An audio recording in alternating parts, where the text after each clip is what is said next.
Greetings from Echo's Journeys YouTube channel. We are actually just finishing up our trip in Reykjavik, Iceland. Diona. Okay, so while we were here, I wanted to go over with you some child safety tips when you're traveling with children. That is a main concern with many parents because, of course, we want to keep our children safe. One of my favorite things that I do to keep my children safe while we're traveling is that I create what I call ID cards for them. So I make a copy of their passport, and it's about this size. On the back, I write important information, such as where they'll be staying, so our lodging information. Normally we're with an Airbnb or with the host family, so I'll have their address on the back. I also put our flight information, the airline, the flight number, the departure date and time that we're leaving in case we get separated, so you at least know to contact the airport to get my child back to me or get us back home. And I also put my contact information, so I'll put like my Skype address, my FaceTime information, my phone number where people can text me. So this is very important. I give this to each child. I fold it up small.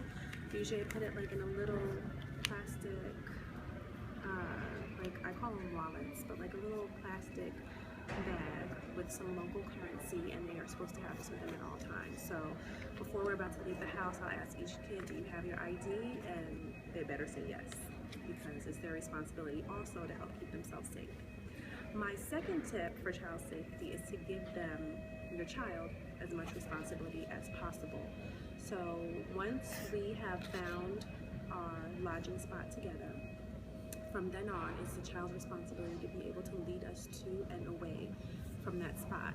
So for instance, when we're in Hong Kong, often little dude here was our leader. So we would get off at our train stop and I would say, okay, dude, take us home.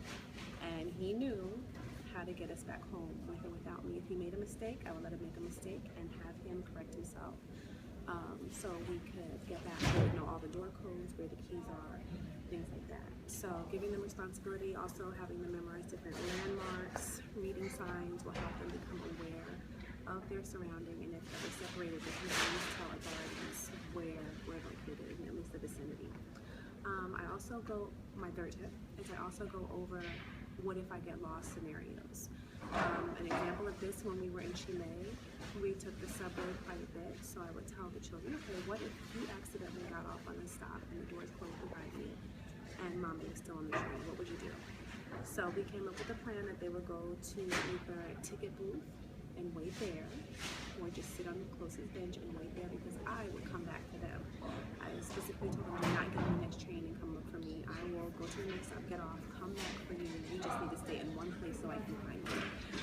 I also teach them to find police officers. In each country, we will identify what a police officer looks like.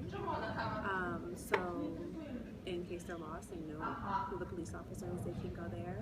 Or they can also look for what I call grandmas. A grandma can always help them. Those are my main safety tips. And of course, without saying, if your child ever gets lost, the most important thing you can do is report that to the authorities.